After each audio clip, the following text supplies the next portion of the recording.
asked you guys on TikTok to ask me some gastritis related questions, so I am gonna answer them now. I got a few questions, not too many, so we'll just go through them quickly. Is it normal to still burp after small gastritis friendly meals? I still have it after everything I eat. Yes.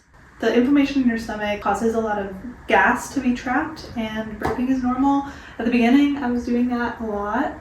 It was like my main symptom. That was what was really confusing me because I never used to burp before, and I was constantly burping. But yeah, it's fine. It's actually good. It actually prevents you from feeling nauseous, so it's better to burp. So I always feel extremely full after meals, even if I eat a small amount of food. What can I do to make it better?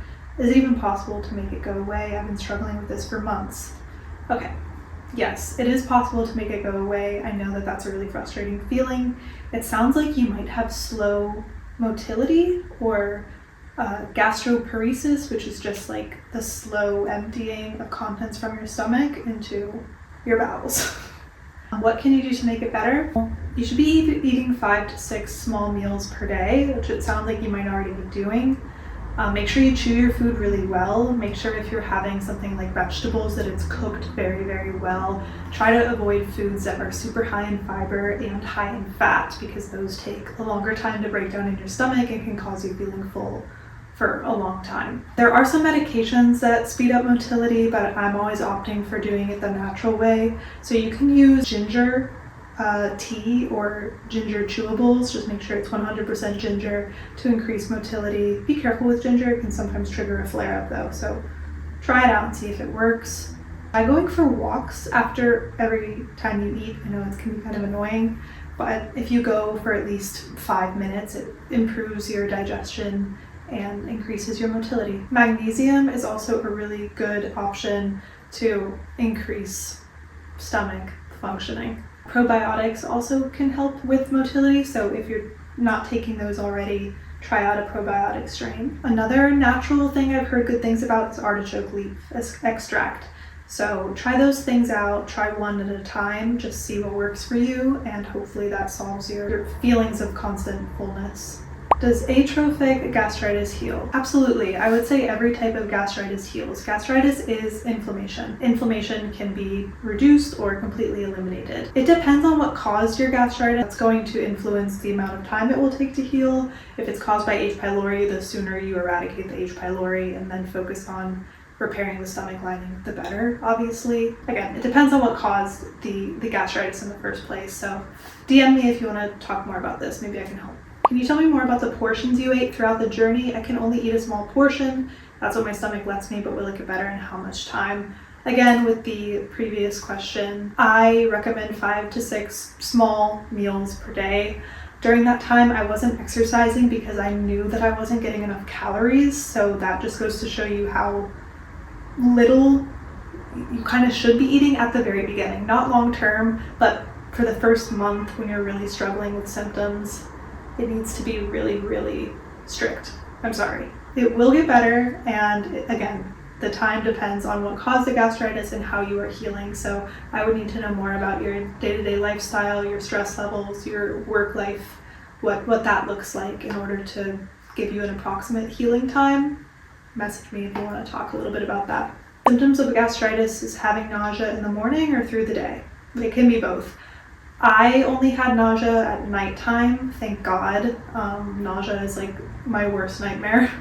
I'm somebody with a fear of throwing up, so super fun for me. But it can be very normal to have nausea throughout the whole day when you have gastritis. Acid reflux can cause you to be nauseous, so if you're experiencing acid reflux after meals throughout the whole day, nausea is very common. But there's a lot of things to naturally kind of reduce nausea. I also really like ginger for nausea. Does gastritis affect any other organs in the body? Absolutely. So when you're talking about anything in the stomach, it has a very holistic effect on your whole body. So I think everything starts in the gut. I know that, for instance, if you have gastritis, your stomach walls are not in the best shape to absorb all the nutrients that you're putting in your stomach. Therefore, other things in your body can suffer. With gastritis, it's common to have low B12, and that can come with a slew of side effects because the entire body is not functioning properly. It doesn't have all of the vitamins it needs to function at maximum capacity. So yes, gastritis absolutely does affect other organs in the body. If you're worried about one organ in particular, make sure you're doing regular blood work when you have gastritis. I would say at least once a year, just to get a gauge on all of your vitamin levels to see what's going on. Usually vitamin levels can tell you which organs are suffering. Does gastritis give you extreme anxiety? For me, absolutely, it did at the beginning.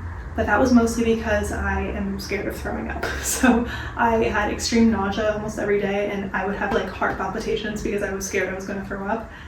It also was disrupting my sleep heavily, so I would be awake until like 4 a.m. sometimes, and that can increase anxiety. So it's kind of a domino effect.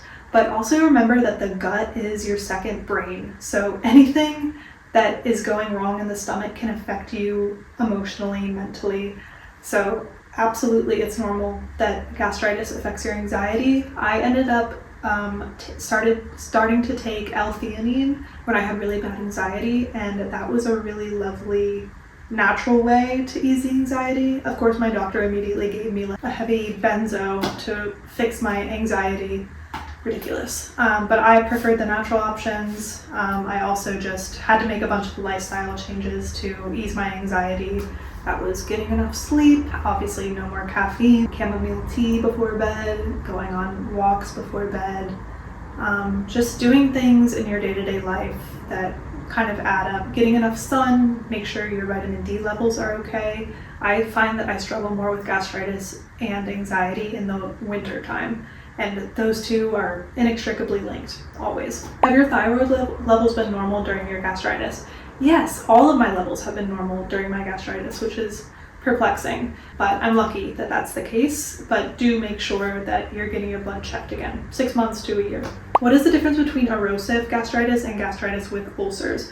Doctor says I don't have ulcers, but small erosions. That's kind of confusing, but basically you can have erosive gastritis without having ulcers. Technically, it just means that you're kind of in a pre-ulcer state, so you could potentially develop ulcers based on the level of inflammation you're experiencing in your stomach and the level of breakdown of the stomach wall that has happened so far. So it's good that you don't have ulcers. I'm curious what you're doing to prevent ulcers. I know that sucralfate is a wonderful medication that can prevent or treat ulcers. So are you on that? Let me know. Why do some doctors not allow raw vegetables? I'm actually on the side of those doctors. Raw vegetables are very difficult on the digestive system. They're high in fiber and they're hard to break down in the stomach.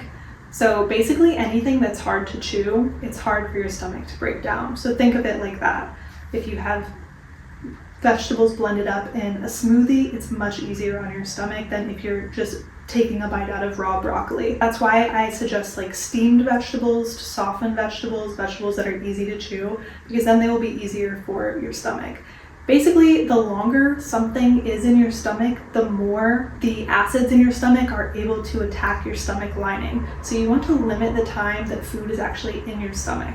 Does that make sense? So you want to eat frequently, but you don't want to overstuff yourself so that food is sitting in your stomach for more than it absolutely needs to be, because the longer food's in your stomach, the more that acid is going to damage the already damaged stomach lining. Hi Sarah, my gastritis is caused by H. pylori and I have ulcers too, so will I ever be healed? I'm so depressed, I've given up on everything in life.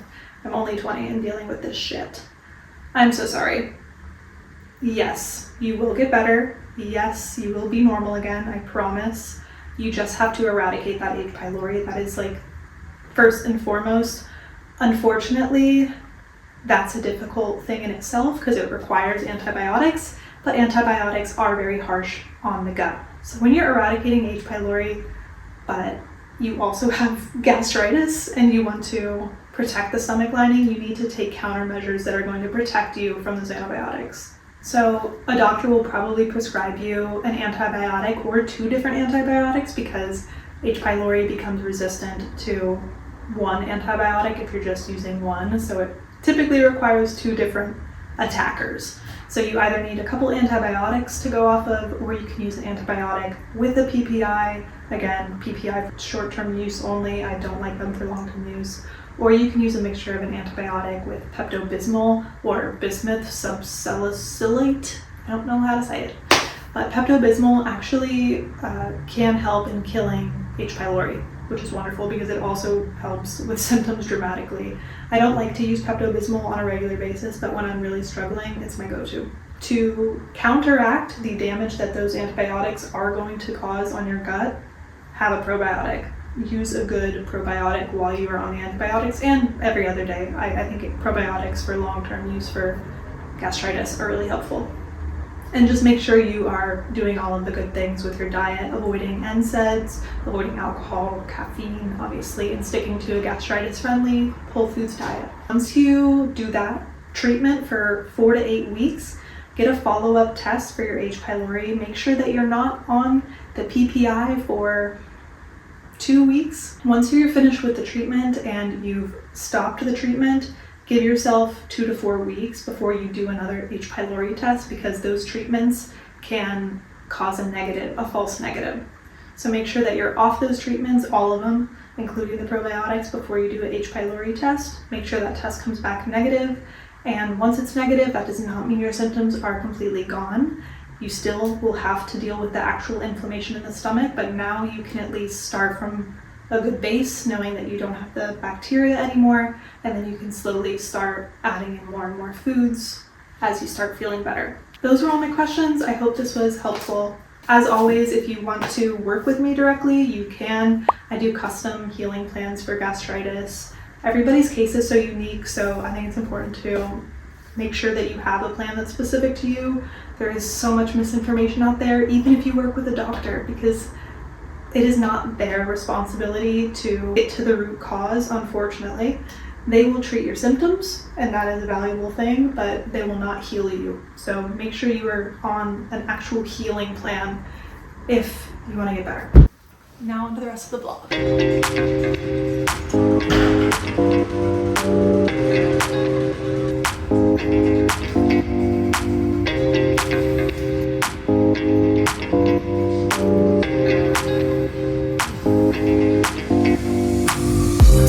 Happy Sunday. I just had a beautiful Sunday morning. It was very girly. I haven't been spending much time with girls lately, so I needed that. I went to the vintage furniture market in New Delhi that they have at the end of each month, and that was amazing. I didn't find any furniture, but I did find a book. I'll show you in a second. And then I went to a book club with a bunch of international women living in Milan, so that was lovely. And now I am doing a hair mask because my hair feels very dry and it pisses me off, so that's what we're doing.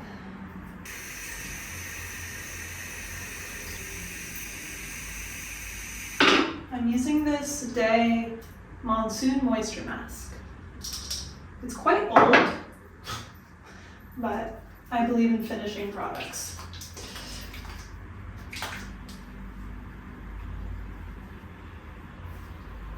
I just put on these press-on nails. I love them, but I don't think they're going to survive hair wash day. I feel like I need to chop with my hair soon. I always say that, and then I wash my hair and then I love it again. I'm also going to throw in some jojoba oil just because I think that's good. And should I throw this on?